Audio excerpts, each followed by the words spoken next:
intercessors. Nangangailangan tayo ng intercessors sa ating church.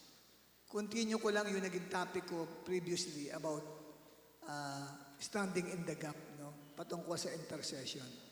Kasi yan talaga ang nasa heart ko ngayon eh. Na napakalaga pong ating mapag-aralan ang patungkol sa intercession at sa pagiging intercessor. Marami sa inyo hindi lumaki diyan sa tinatawag na intercessory prayer o intercession. Kasi hindi yan halos na pag-ukulan ng pansin. Pero ngayon ay pagdidiinan natin ang ministry nito. Now, let's first tackle what is intercession.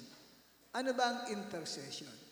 Ang biblical definition ng intercession is it is standing in the gap between God and people, between God and cities, and between God and nation, that God should not destroy it. At yung definition yan ay hinango natin sa aklat ng Ezekiel, chapter 22, verse 30. At dito sa Ezekiel 22, talatang 30, ay sinabi ng Diyos, humanap ako na isang taong makapaglalagay ng pader upang ipagsanggalang ang lungsod sa araw na ibuhos ko ang aking puot, ngunit wala akong makita. So sa English, I sought for a man among them who should build up the wall and stand in the breach or gap before me for the land that I should not destroy it, but I found none. So yan po ang intercession. Siya ay pumapagitna po sa Diyos at sa ibang tao o sa Diyos, pumapagitna siya sa kanyang pamilya. Siya po yung namamagitan, ibig sabihin. Now, the simple definition of intercession is this. Intercession is simply praying for others. Kung ikaw ay nagpipray sa need mo, hindi intercession ang ginagawa mo. Pero kung nagpipray ka para sa iba, intercession ang ginagawa mo. Halimbawa, meron kang kaibigan na nalaman mong may sakit, ipinagpray mo siya. Anong tawag doon? Intercession yon. No, you're praying for others. Pinagpray mo ang nanay mo, na sana'y maligtas, masave, that is intercession. Ano ba ang nagagawa ng intercession? What intercession can do? It can save an individual from dangers or from God's judgment. Isa po sa nagagawa ng prayer of intercession ay naililigtas niya ang sinuman na ipinagpipray mula sa panganib at sa kahatulan ng Diyos. Ito pong babasahin natin na talatang yan ay patungkol sa intercession na ginawa ni Abraham sa mga tao sa Sodom. At ang sabi, pagkatapos po kapatid, gunawi ng Diyos ang lupain o ang syudad ng Sodom. Ang sabi, so it was that when God destroyed the cities of the valley, God remembered Abraham. Yan ang sabi diyan. Naalala ng Diyos si Abraham and sent Lot out of the midst of the overthrow when he overthrew the cities in which Lot had lived. So naalala ng Diyos si Abraham. Ano bang ginawa ni Abraham? Si Abraham po ay nag-intercede na magitan siya sa mga tao sa Sodom. Kasi sabi ng Diyos, ililihim ko ba kay Abraham ang gagawin ko sa mga tao sa Sodoma? Kasi ang sabi, matindi ang sumbong laban sa kanila. Matindi ang kasalanan ng mga tao sa Sodoma. Ngayon ang sabi ni Abraham, Lord, kung may 50 po bang matuwid doon sa lugar na yun, gugunawin mo po ba yung lugar? Sabi ni Lord, alang-alang sa 50, hindi ko papatayin lahat ng tao nakatira doon. Siguro nagkwenta-kwenta si Abraham, mukhang wala ata. Kung may 45 po, alang-alang sa 45, hindi ko gugunawin. Tumawad ng tumawad pa si Abraham hanggang sa dumating sa ika-10. Lord, kung may 10 matuwid sa lupang inyon, gugunawin mo po ba? Alang-alang sa 10. Hindi lang masabi ni Abraham, Lord, kung may isa, kasi nahihiya siya kay Lord eh. Ang gusto niyang isave ay si Lot at ang kanyang family. At dito, kapatid, nang pumunta na ang mga anghel doon sa siyudad ng Sodoma, alam natin ang istorya, di ba? Nagkaroon ng pusong babae ang mga kalalakihan at sila'y nagkagusto sa angels na 2 na bumisita kay Lot. At nire-request nila, ilabas yun ni Lot kasi makikipag-sex sila. Yun na po ang naging hudyat para gunawin ang lugar ng Sodoma. Pero nang bago gunawin yun, anong sabi ng verse 29? Naalala ng Diyos si Abraham. Kasi si Abraham nag-intercede para sa pamangkin niya. Kaya si Lot ay naligtas. Ang nagagawa ng intercession na ililigtas sa panganib ang isang tao. At meron pa, kapatid, tayo, na mababasa dyan, no? Next slide natin, si Queen Esther. Si Queen Esther din ay nag-intercede para sa kanyang bayang Israel. Si Queen Esther, siya'y Hudyo. Kaya lang, nalagay siya sa posisyon bilang asawa ng Haring Ahasuero ng Persya. Dahil yung unang asawa ng hari, ayaw sumunod sa hari. Tinanggal. Ngayon, suggest yung kanyang mga tauhan na magkaroon ng Miss Persia contest. Yung mananalo na pinakamaganda ang siyang pipiliin ng hari. Sumali si Esther, si Hadassah, ang Hebrew name niya si Hadassah. Siya ay sumali kasi maganda naman talaga yung kabataang ito. At sa pagsali niya, nagustuhan siya ng hari at pinili siya na maging asawa.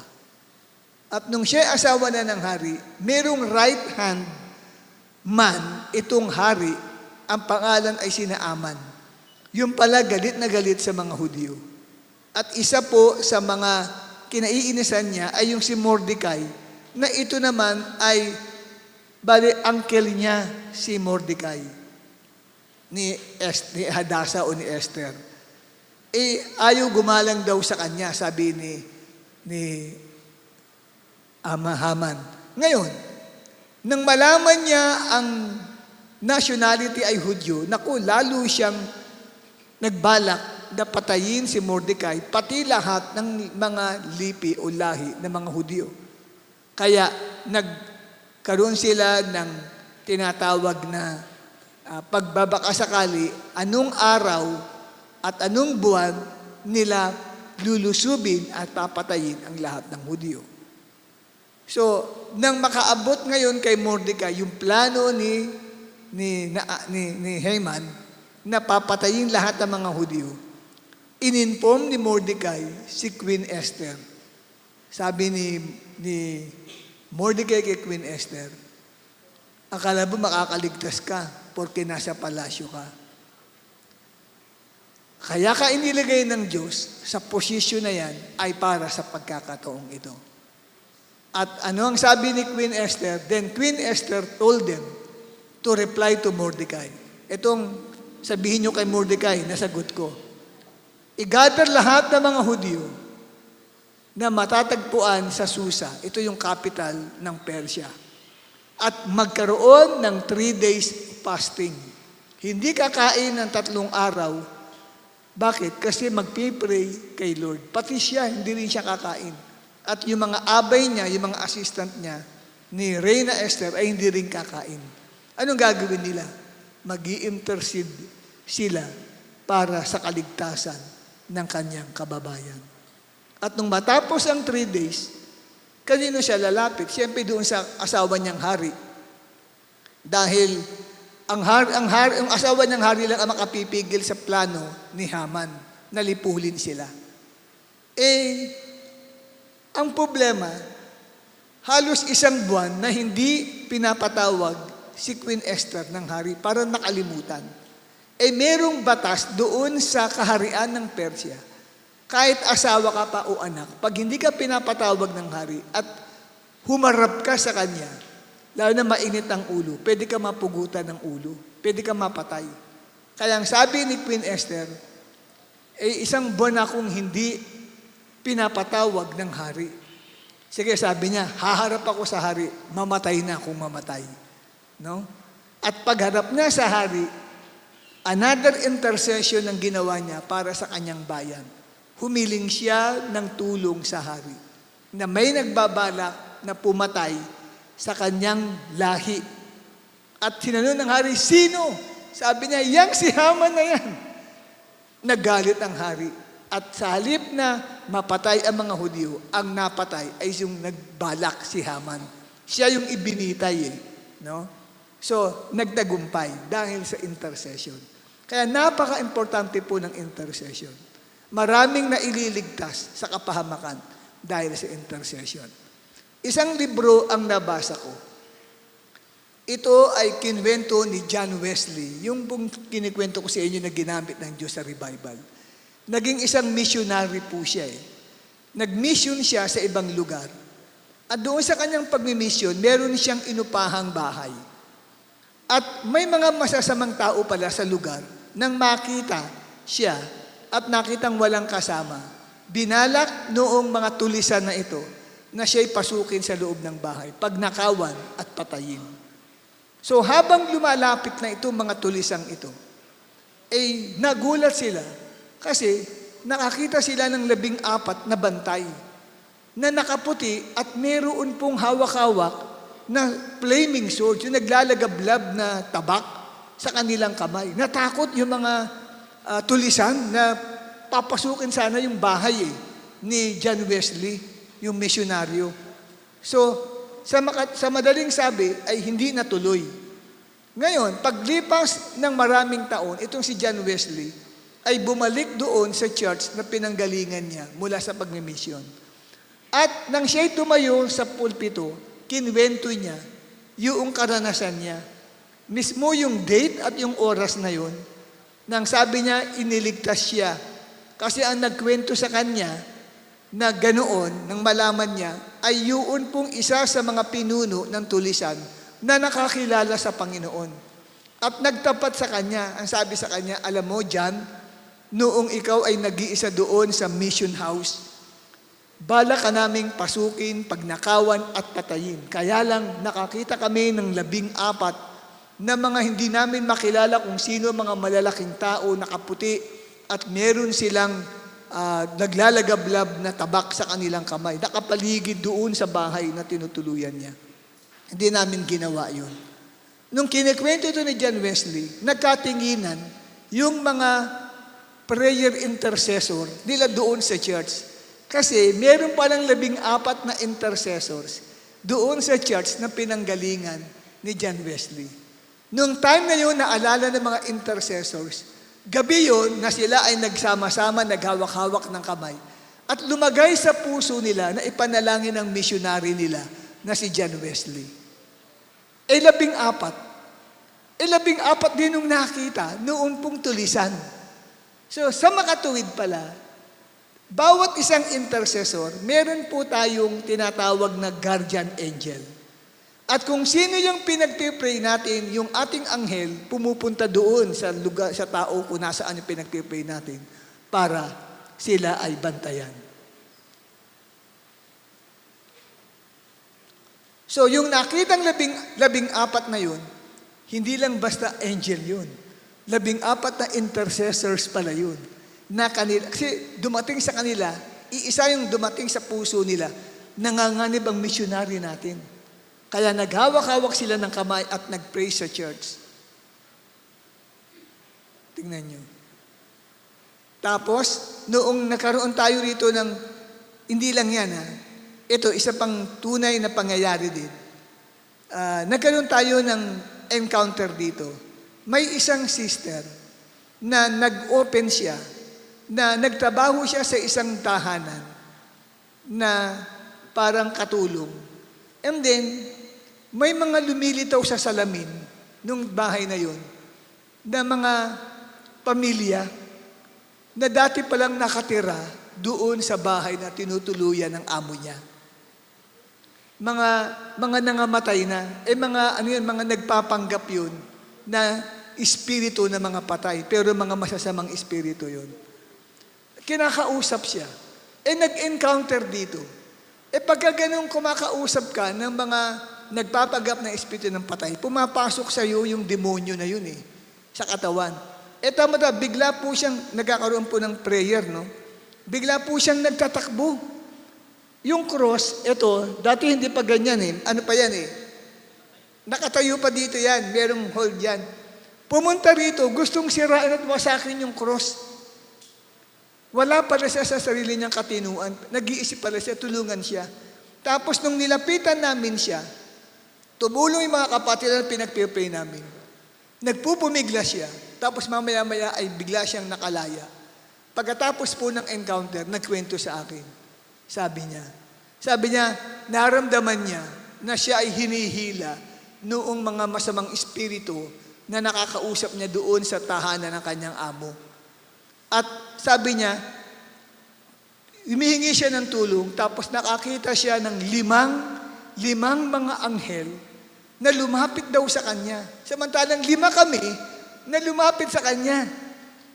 Ang tingin niya sa spiritual realm, 5 anghel. Kasi bakit? Pinagpipray siya, ini-intercede siya na siya ay makalaya. Tingnan nyo, ganun pala yun. Kaya kung titignan, sabi ko, mga nakaputi po, sabi nung sister. Hindi naman kami nakaputi Pero 5 nga kami na nagpipray sa'yo. Nakita ko po yung 5 po May dala pong espada. Na talagang, sabi na sa tabi ko sila, yung 5. Angel ang tingin niya in the spiritual realm. So, ibig sabihin, ang intercessor, may sumasamang warrior angels na pag tayo ay nagpipray, ma-activate yung warrior angel natin na yun, na siya ang kumakalaban doon sa mga espiritong gumagawa sa pinagpipray natin. Hindi tayo yun. Yan po. Kaya, ang isa pong intercessor, meron niyang kasamang warrior angel. Amen? Oras na nag-intercede ka, kung sino man yun, kung nasaan man yun, pumupunta po yung warrior angel mo doon. At yun ang representative mo. Okay? At ang ikalawa, what intercession can do? It can be the key to personal conviction and salvation of an individual or a group of people. Pwede rin po na sa pamagitan ng intercession, ang isang taong hindi nakakilala sa Diyos ay ma-born again dahil sa prayer of intercession na ginagawa ng isang tao. Ang example natin dyan ay si George Mueller. Sa librong The Seven Great Prayer Warriors ni Colin Whittaker, siya po yung author nun. 7 Great Prayer Warriors. Ang ganda pong basahin nun. Mai-inspire ka talaga. Isa po sa 7 na yun na sinulat doon ay si George Mueller na nabuhay nung taong 1805 at namatay nung 1898. Siya ay kinikilala na one of the greatest prayer warriors since the days of the New Testament Bible. Nabuhay po siya sa Bristol, England. Siya ho ay merong parsonage na kung saan ay mga bata sa lansangan. Ito po'y kanilang kinukuha. Yung mga nag-stow away, walang inuuwian, mga lumaya sa bahay, kinukuha niya po yun. Tapos ito po'y tinitira niya sa isang bahay, pinoprovidean po niya ng pagkain at tinuturuan po ng Bible ang mga batang iyon. Dumating po yung time na wala pong support, walang makain ang mga bata para mag-almusal. Ang ginawa niya, nung na-inform siya nung in charge na, Sir George, wala pong food na tayong pwedeng ibigay para sa mga bata. Naka-ready na po ang mga plate at ang mga baso, tatawagan nila po ang mga bata. Tapos sabi niya, okay, tawagin na ninyo mga bata at umupo. Sabihin niyo may pagkain. Ang gagawin ko lang, don't disturb me, I will intercede. So lumuhod si George Mueller at sa kanyang pagluhod, nanalangin siya kay Lord. Eksakto na yung mga bata naglabasan sa mga kwarto at umupo na. No? Not knowing, wala namang pagkain, nakakainin. At eksakto po, nung sinabi po nung parang head sa mga nag-aalaga, let's pray first, at pagkatapos nilang mag-pray, bigla pong may kumatok sa pinto ng parsonage. At nang buksan po noong mga staff, ay dalawang lalaki, isang pahinante, tsaka isang driver. Sabi nila, nasiraan kami sa tapat ng inyong lugar na to. Puro mga gatas na i-deliver namin. Masisira ang gatas kung hindi namin ito ipapagamit. Kaya po, tinawagan nila yung amo nila. Sabi ng amo nila ay, sige, ipamahagi dyan sa tapat ng ano na yan, ng parang parsonage na yan. At dumating po, kapatid, yung pong gatas para sa mga bata, nag-provide si Lord. In-answer agad yung prayer. O, di ba? Very powerful yung intercession. At itong si George Mueller, pinag-pray niya, may 5 siyang kaibigan na pinag-pray niya. After 10 years, nakakilala yung isa. After 20 years, na born again din yung isa, 3 na lang. At bago siya mamatay, ay yung 2 dumalaw sa kanya. At inaccept nung 2 yun, si Jesus, sa harapan ni George Mueller. 4 na. Tapos namatay si George Mueller. Yung isa pa natitira, di ba? After his death, bumilang pa ng 10 years, ay na-born again yung kanyang 5 kaibigan. Lumapit sa Panginoon at naligtas.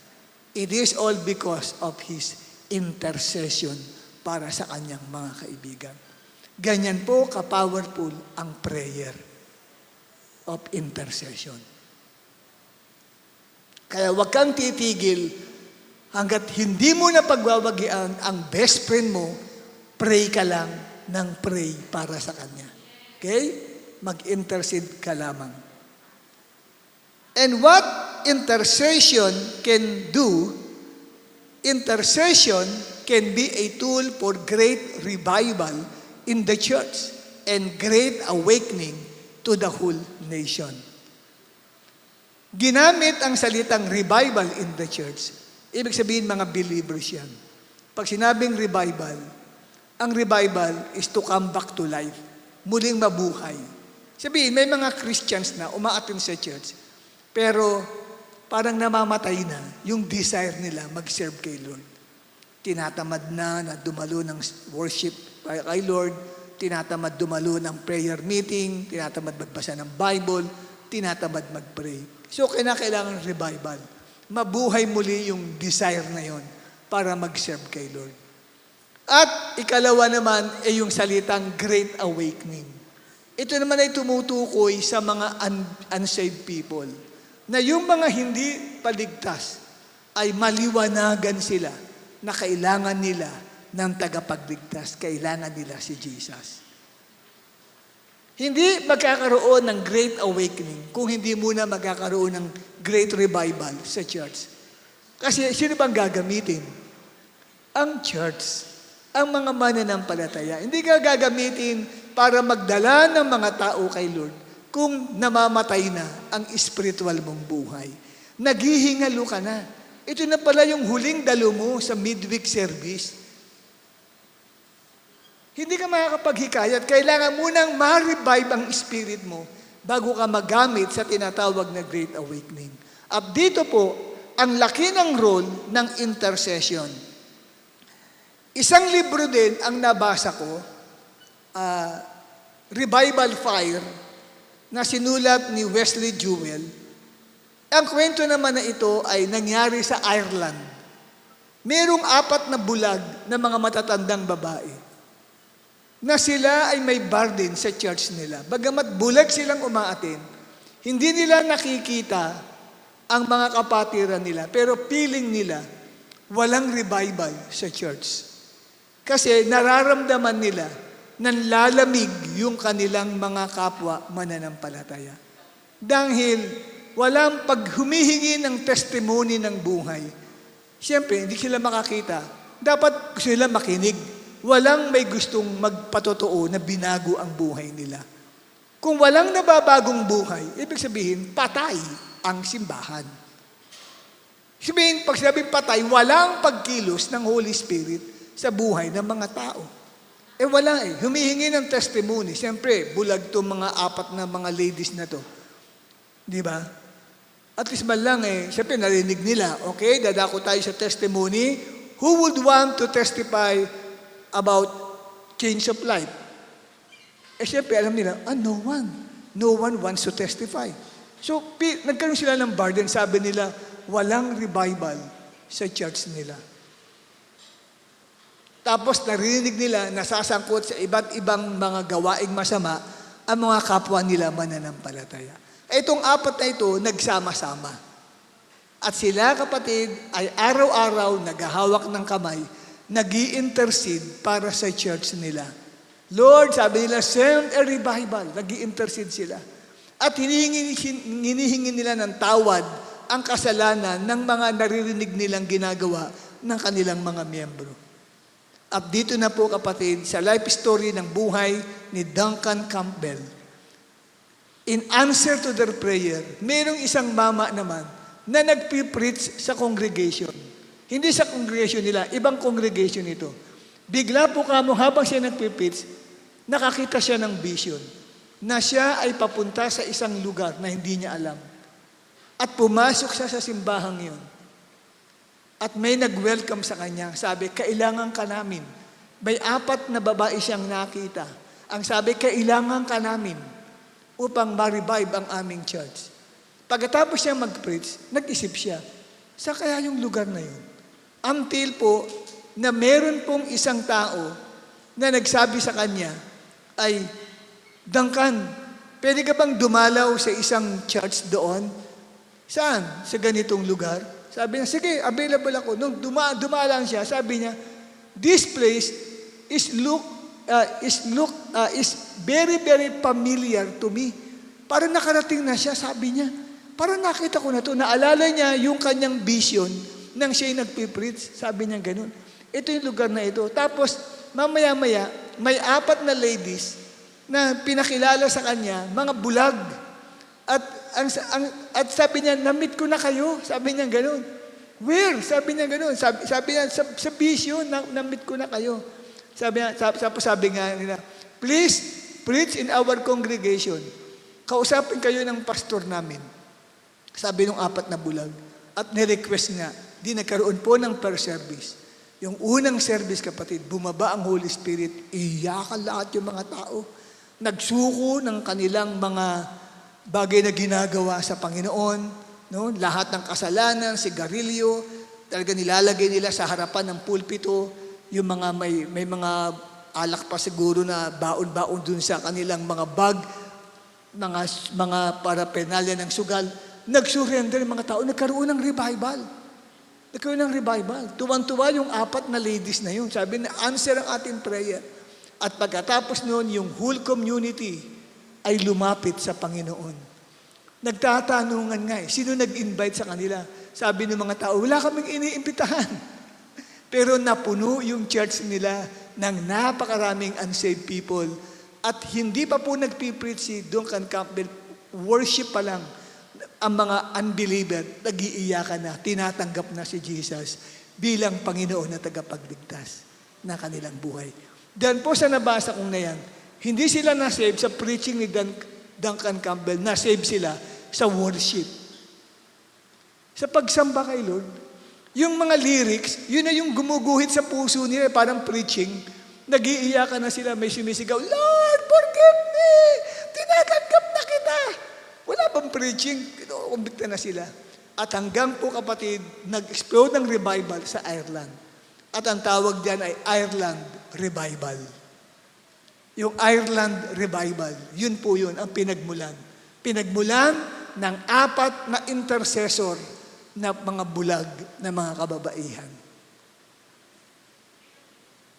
Ganyan ang nagagawa ng intercession, mga kapatid. Kaya nga sinasabi ko sa inyo, pag ang Lord merong gagawin sa church na revival at magdadala ng maraming soul, may steering sa heart ng mga taong tinatawag niya. Come, mag-intercede ka. Talaga meron pong bubuing intercessory prayer. Hindi pwedeng wala. Wala pong church na bigyan nila may revival na bigyan lang tayo may revival. Hindi po ganun. Study the history of revival all over the world. Maliit o malaking revival, meron lagi pong steering na ginagawa si Lord sa heart ng mga Christians na hinihikayat silang to intercede, to intercede, to intercede. Yung iba, hindi na nga pinom ng pastor eh. Kusang yung member na ang nagsasabi. Kasi itong 4 na ito, na bulag. Tingnan nyo yung 4 na bulag na yan. Eh siyempre, di ba, kung ano po kapatid yung kulay ng feathers mo, talagang kayo magsasama-sama. Di ba? Oh, tingnan mo, yung feathers niya, di ba? Kung may kakulay ka, ikaw pa natingin sa iba. Oh, may feathers siya rito, di ba? Kung merong ganyan kakulay, dapat magkakasama kayo. Di ba? Amen, kapatid? Di ba? Oh. So, yung 4 na bulag, sila yung magkaka-close kasi sila lang yun eh. Magtsatsaga ba sa kanila yung mga hindi bulag na lumapit at makipag-usap? Siyempre sila yun. Bumuo sila ng intercessory prayer group. Yun ang pinagmulan ng revival. At saka yung madalas kong ikwento, 1904 to 1906 na revival sa Wales. Pinangunahan naman ito, hindi pastor, si Ivan Robert, isang young people. Worship leader yun eh. Nagpaalam sa pastor, Pastor, pwede po bang i-meet ko mga kabataan natin Monday, alas 8 ng gabi? Anong gagawin nyo? Magpe-prayer lang po kami. Parang bubuo po ako ng intercessory prayer group. Sabi ng pastor, sige, kung may pupunta, okay lang. Ay may pumuntang 17. Doon nagsimula sa 17 ang revival sa buong Wales. Hanggang ngayon, may marker po doon sa church nila. Maliit lang ang simbahan nila. Ang pangalan ay Mount Moriah Chapel sa Lahore, South Wales. Hanggang ngayon po, kung kayo ay magtutur doon, may makikita kayong marker doon, this place, no, start of the Wales revival.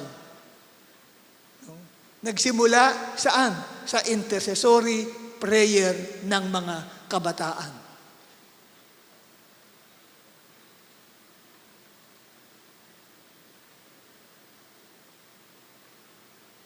Kaya kung gusto niyo magkaroon ng marker ang church na ito, after 100 years, may nakalagay na marker diyan, the revival in the Philippines start in this church. Di ba? Magpasimula ka na, kapatid. Sabihin mo, buo tayo ng intercessory prayer group.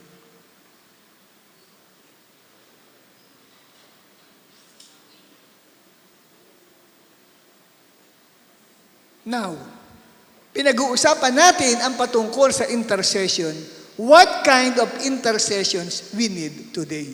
Anong uri ng pamamagitan ang kailangan natin ngayon? Or what kind of intercessors we need today? Anong uri ng intercessor ang kailangan natin? Sabi ko nga sa inyo, bubuo tayo ng intercessory prayer group dito sa church. Pero anong uri ng intercessors ang ating bubuuin? Kailangan natin ay katulad ni Moses. Sino ang pangalan niya ay si Moses? Brother Moses? Ikaw ba yan? Sister Moses, na wala naman dito ang pangalan Moses, ano? Okay? Hindi man yan ang pangalan mo, pero ang intercessor natin na kukunin ay yung katulad ni Moses. Bakit? Kasi, kakaiba po, mga kapatid, yun pong intercession na ginawa ni Moses. Kung atin pong pag-aaralan, makikita natin sa attitude ni Moses ang mga dapat na taglayin na ugali o characteristics ng isang intercessor sa panahon nating ito.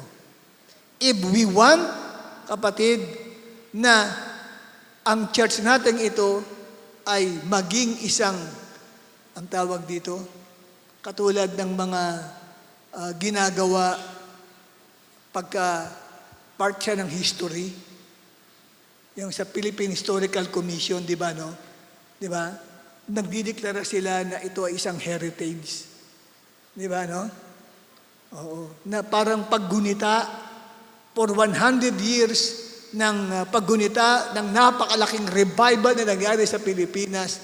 At dito sa church na ito nagsimula ang revival.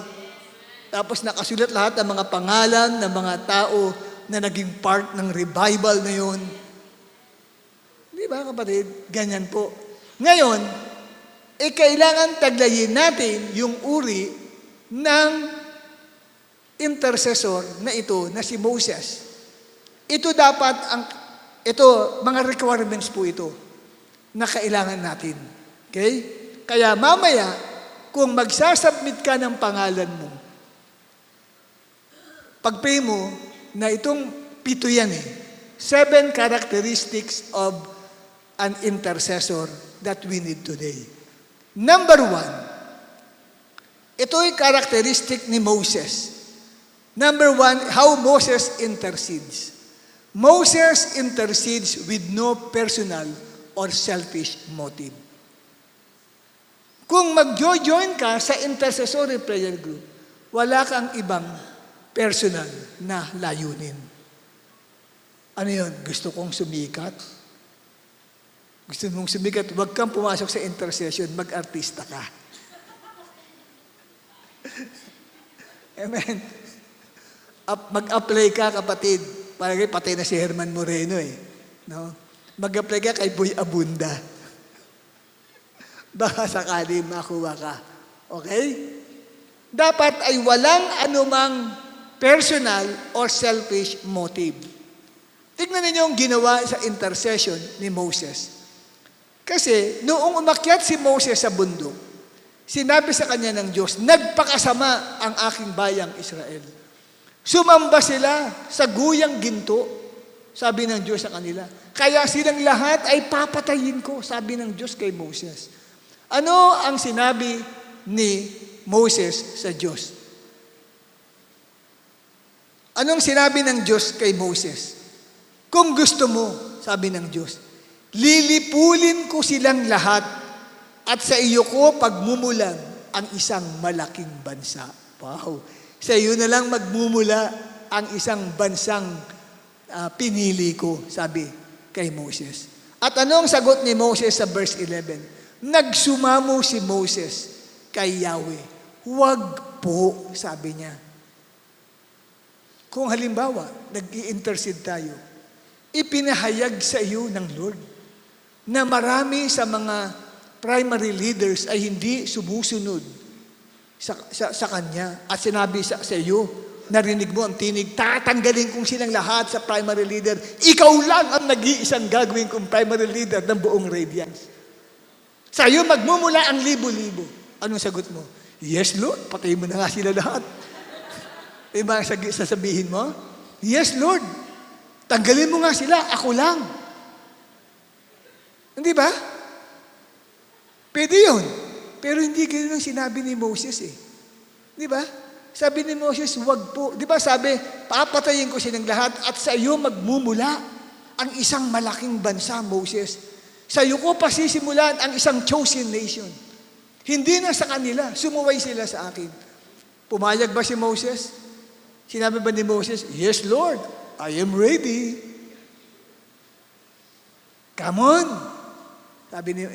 Sinabi ni Moses, get it on. Bring it on. Hindi sinabi ni Moses yun. Di ba?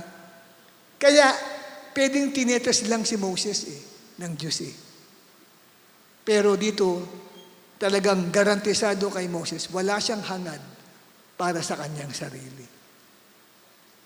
Kasi pwede pong i-reveal ni Lord yun. Kaya kung mag-i-intercede ka, Lord, marinig ka namin, hindi ko po tinatanggap yun. Pag mo kinakausap siya ni Lord, iligtas mo po sila, i-revive mo po sila. Huwag niyo po silang papalitan. Hindi, papalitan ko sila, huwag po. Pero kung gusto niyo, sige ho, palitan niyo na rin sila. Ako nila ipalit niyo. Hindi, di ba? Hindi ganyan ang sinabi ni Moses eh. Talagang sabi niya, nagsumamo siya, huwag po niyong gawin yan. Wala siyang pangarap na makilala. Yan ang kailangan natin ngayon. Walang pangarap na makilala. Amen? O, check mo kung okay sa'yo yan. Ikaw yun. Iris ko, ikaw yun. Walang pangarap na palitan mo ang iyong leader. Wala kang pangarap na palitan mo siya. Kasi, alam mo, pag intercessor ka, kakausapin ka, Lord, makakarinig ka ng tinig. O kaya kung wala mang tinig, dito sa heart mo nangungusap. Papalitan ko yung leader mo. Lord, sino ipapalit mo? Ikaw. Anong sagot mo? Sige, Lord, willing ako. Hindi. Huwag kang papayag, Lord. Maawa ka sa leader ko. Kahabagan mo po siya. Tingnan si Moses, di ba? Sabi nga ng Diyos kay Moses, ikaw ang papalit sa kanila. Sabi ni Moses, wag po. Yan ang kailangan nating intercessor. Walang personal na motive. Okay? At tandaan niyo yan, ha? Importante yan. Ikalawa, na characteristic, merong dakilang pagmamahal sa mga tao. Si Moses nag-intercede, he had great love for people. Hindi ka pwede mapabilang sa intercessory prayer group kung ang mahal mo lang ang sarili mo. At mahal mo lang yung nasa grupo mo. The rest, wala akong paki. Hindi yun. Kasi kung pag intercessor ka, kapatid, kailangan mahal mo lahat. Kasi iba sa inyo, kabilang sa kanya-kanyang mga connect group. Siyempre, kung ikaw ay isang intercessor, ang madalas mong ipag-pray, yung doon lang sa connect group mo. The rest, hindi na. Intercessor ka ng congregation eh. Dapat lahat. Kung matindi ang iyak mo doon sa mga kagrupo mo, dapat mas matindi rin ang iyak mo sa mga hindi mo kagrupo. Pantay-pantay ang pagmamahal mo sa lahat. Halimbawa, kung ikaw ay nag-join ka, primary leader ka, siyempre, may grupo ka, di ba? Wala kang ibang pag-pray, kundi sila lang. Hindi mo na pinag-pray ang iba. Hindi ganyan ang intercessor. Ang intercessor, general yan. Lahat pinag-pray yan. Iniiyak yan sa Panginoon. At kailangan meron kang concern, may love ka sa mga tao. Lalo na ang ipag-pray mo dyan, mga unsaved people. Tingnan yung mga na-illustrate ko sa inyo. Di ba? Grabe yung concern nila sa mga tao. Kaya, dininig ni Lord ang prayer. Nagkaroon ng salvation sa maraming tao. Dahil nga po sa grabe yung love nila. Ano ang sabi ng Exodus 32:11? Anong sabi ni Moses? Huwag niyong lipulin ang mga taong inalis niyo sa Ehipto sa pamamagitan ng inyong kapangyarihan.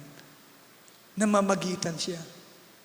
Ganyan po ang intercessor. Lord, kung sino man po sa mga kapatiran namin ang sumusuway sa iyo, ang hindi sumusunod sa gusto mo, ang nagmamatigas sa kanilang sariling kalooban, patawarin mo po, Panginoon. Tapos bumulong sa iyo si Lord, hindi, papatayin ko yan. No, wag, Lord, wag po. Maglulupasay ka niyan. Sa intercession, kaya sa mga mag-a-apply dito, kapatid, may training tayo dyan. Activation. ng intercessory prayer. Lalo na yung sinasabi natin na groanings, speaking in tongues, ay mga ganyang mga prayer, mga daing, dumadaing, para manganganak. Yung daing mo, kailangan yun sa intercessory prayer. Kasi dapat may love ka sa tao. Kaya sa intercessory prayer, hindi po pwedeng taglay mo, kapatid, ikaw ay naka-contact lens.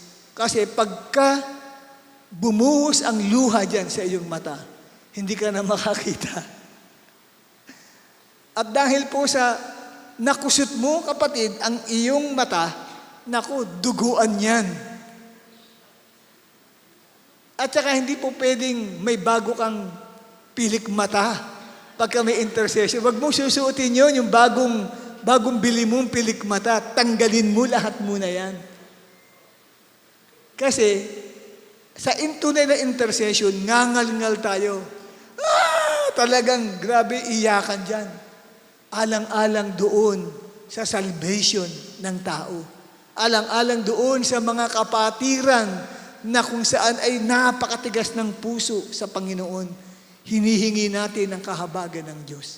Kaya kailangan love para sa kanila. At tignan mo, walang intercession na 30 minutes lang. Walang intercession na ginagawa na 1 hour lang. 2 hours, 3 hours. Walang ganun. Ang intercession, pinaka-minimum niyan, 4 hours yan, pataas, na prayer. Mag-i-spend ka ng ganung oras para sa ibang tao. Hindi ka namang kilala. Amen? Minsan, hindi ka pa nga pinapansin, ipag-pray mo ng ganun. So, kailangan talaga ng love. Di ba? Minsan, sinusupladahan ka pa, ginitian mo na, giniwian ka naman. Tapos, ipag-pray mo siya, na siya'y pagpalain ng Diyos. Kung hindi mo mahal yung taong yun, hindi mo siya sabihin pagpalain kundi ang papanalangin mo masagasahan. Hindi mo ba? Ayan. Ikatlo, no? Have great love. Ikatlo, kapatid.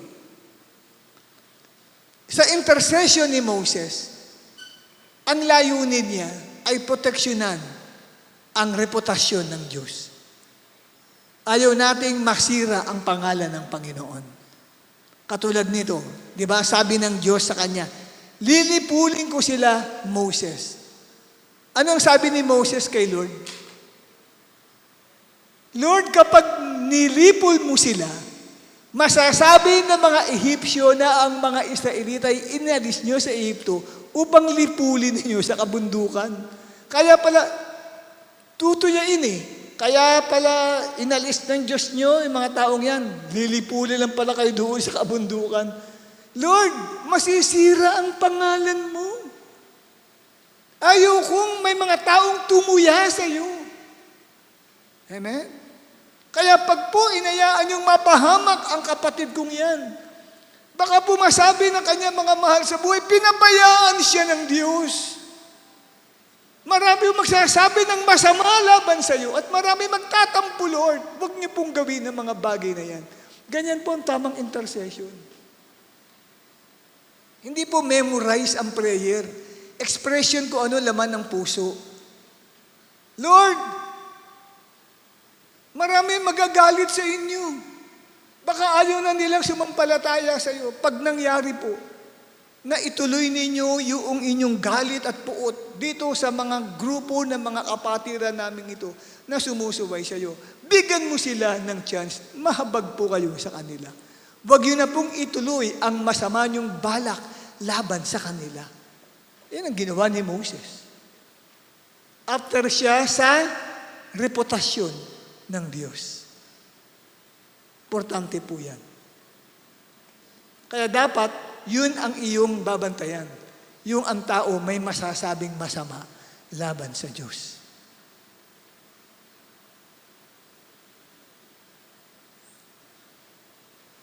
Nakakaranas na ba, may nalalaman ba tayo na dahil sa ginawa ng katabi mong yan, marami tuloy mga sinasabing masama laban sa Diyos. Di ba may ganun? Di ba? Dahil diyan sa kapatid mo sa Panginoon, may ginawang hindi maganda. Ang Diyos tuloy na pagsasabihan ng masama.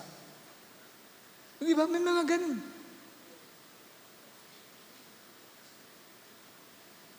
Dapat, yun ang babantayan natin. Yun ang prayer natin. Lord, wag pong magsalita ng masama sa iyo ang mga tao. Kaya wag niyo pong gawin ang bagay na iyan na paglipol sa kanila. At ikaapat, na katangian ng intercessor, katulad ng kay Moses. Ano bang ginawa ni Moses na intercession?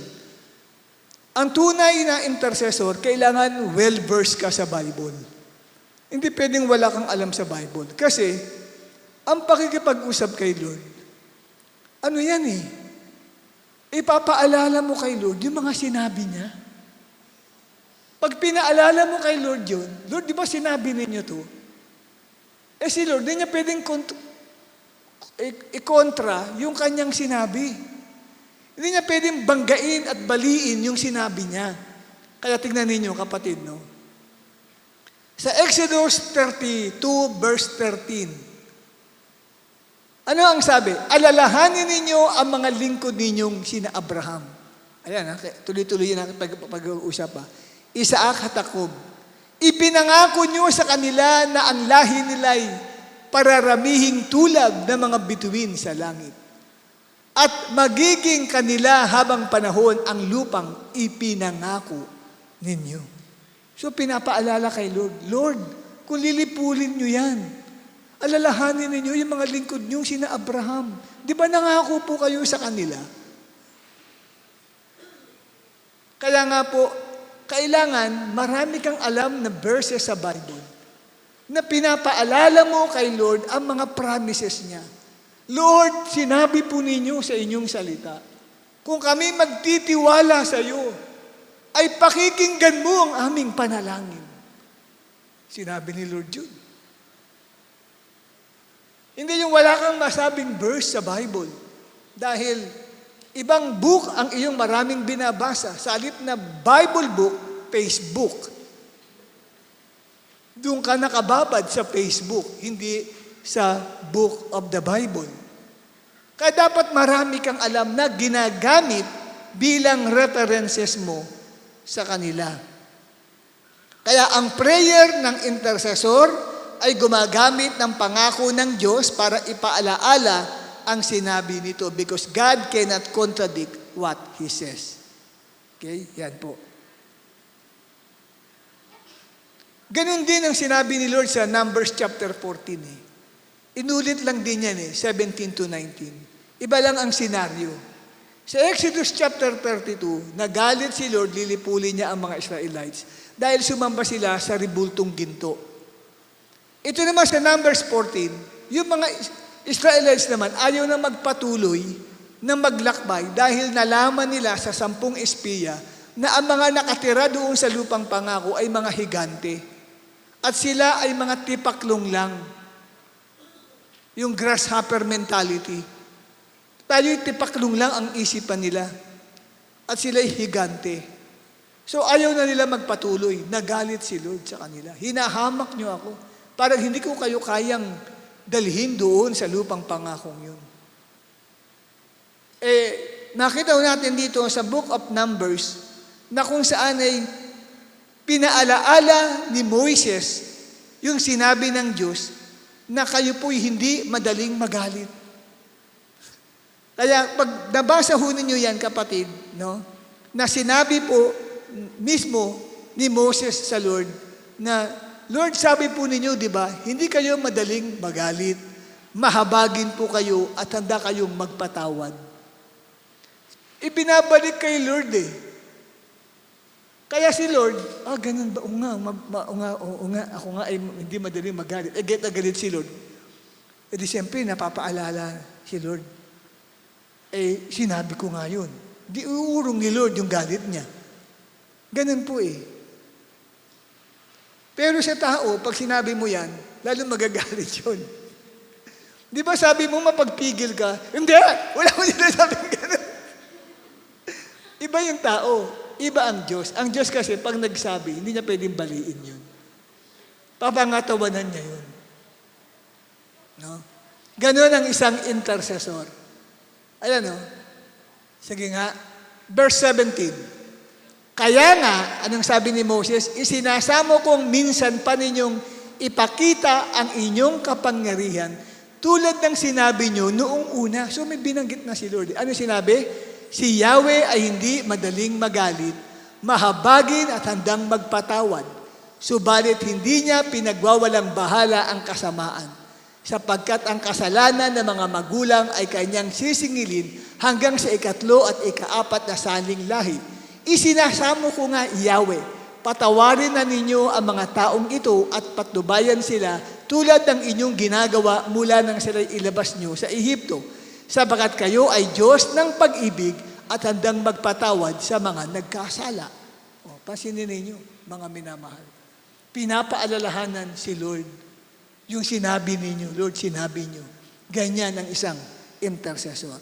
At panglima, si Moses, kapatid, ito dapat ang kailangan natin sa intercessor. Meron kang favor ng Diyos.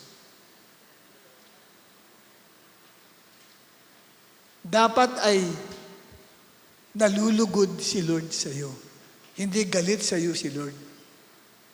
Sa Exodus 32:14, ano nangyari? Hindi nga itinuloy ni Yahweh ang balak na paglipol sa mga Israelita.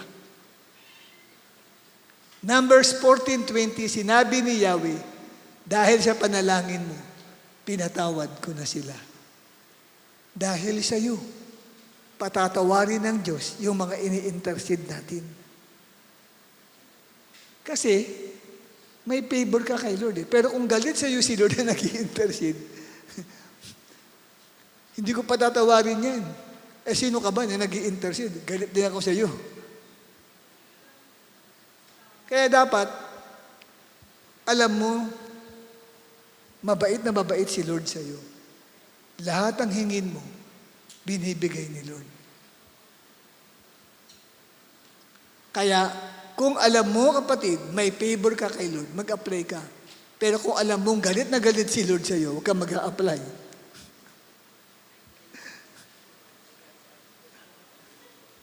Number 6, Moses intercedes with self-sacrifice.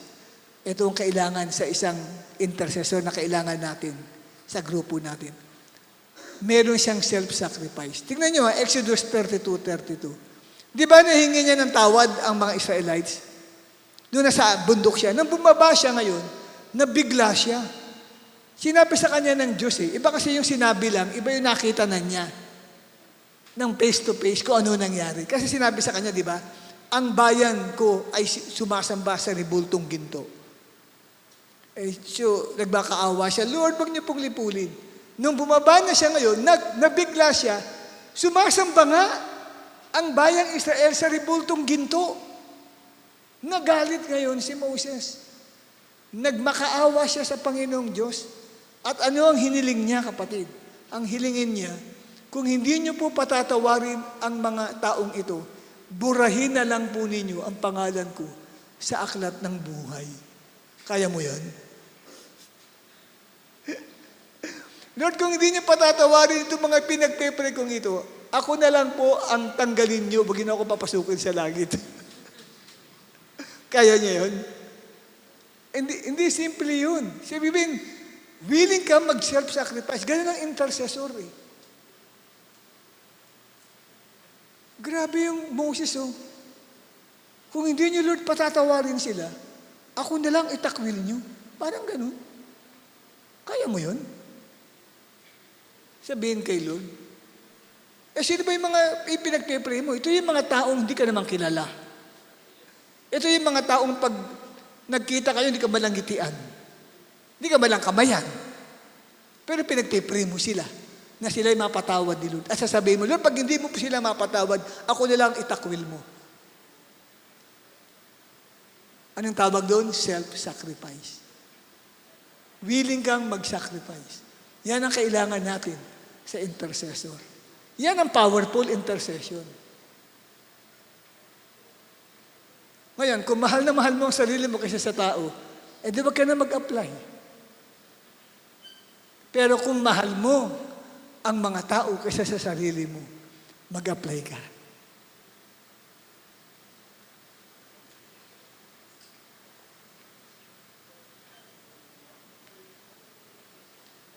Pumayag ba ang Diyos sa kahilingan ni Moses? Hindi pumayag si Lord. Bakit? Mahal na mahal niya si Moses. Kaya ang requirement natin, ikapito, feel mo, mahal na mahal ka ng Diyos. Mag-apply ka. Kasi pag sinabi mong, Lord, ako na lang itakwil, sabi ni Lord, hindi ko tayo tatakwil. Kung sino ang nagkasala, siyang parurusahan ko. Mahal na mahal kita, anak. I cannot do it to you. Hindi, Pero willing kang mag-self-sacrifice. Kaya lang ayaw ni Lord. Kasi mahal ka niya. Yun ang kailangan natin na intercessor. Mahal na mahal ka ni Lord. Mag-apply ka na kung mahal na mahal ka ni Lord. Di ba?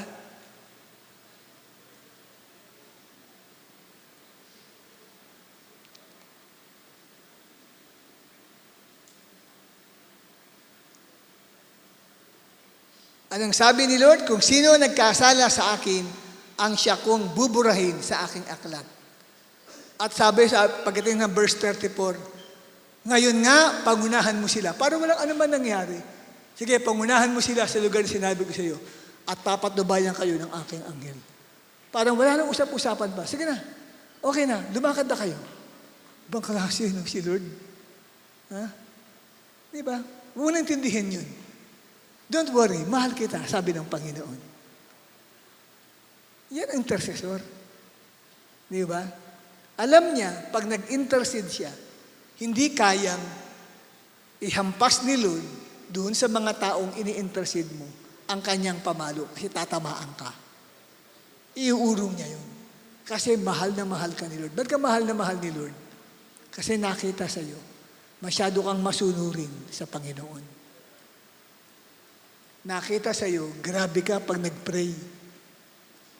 Walang Facebook ka muna ngayon. Grabe ka. Wala munang cellphone. Talagang para kay Lord. Kaya si Lord in love na in love sa iyo. Tindi mo.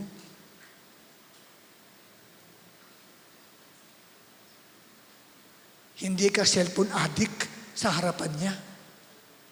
Bible addict ka at saka prayer addict ka. Talaga in love talaga sa iyo si Lord. Yan ang kailangan natin mga intercessor. Hindi laging puro cellphone ang hawak at tinitignan. Nang pumasok ako sa BPI, sa bangko ng BPI, nagulat ako. Lahat, punong-puno ng tao, lahat sila may hawak na cellphone. Mga magkakasama, hindi nag-uusap-usap.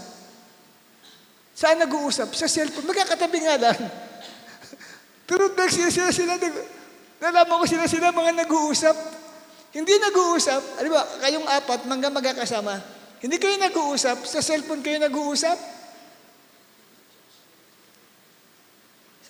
Diminga ako, sabi ko, grabe ang pagka-addict sa cellphone ng mga tao dito. Sabi ko sa BPI. Matanda, bata, cellphone. May nag-a-announce, number 182. 182, kanina pa sa announce yung isang manager ata, 182, yung may problem, 182. Nakatayo lang ako. Mamaya-maya,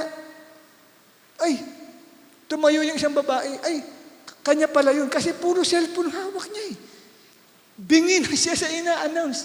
Nakapokus siya sa cellphone. Buti lang, hindi ikaw yun, nakita ko na yun.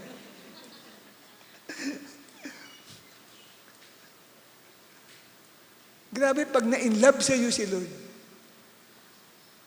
nakita niya, number 1 ka. Number 1 siya sa iyo. Di ba sis? Yun, mahalagang bagay yan sa atin. Next slide natin,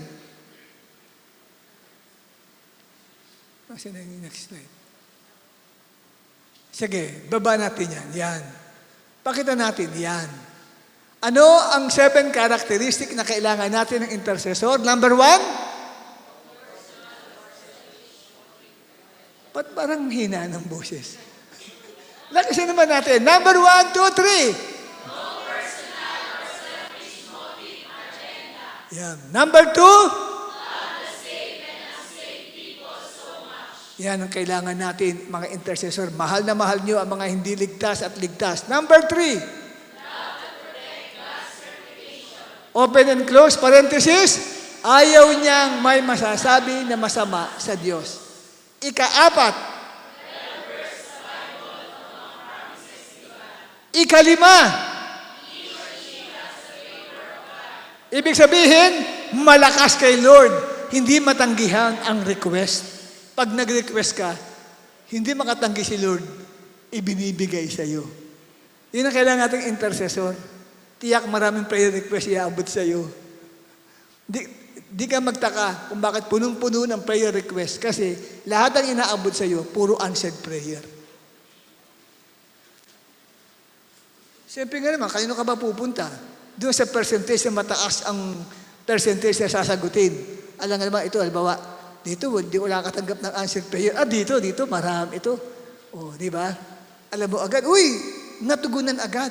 Di ba? At number 6,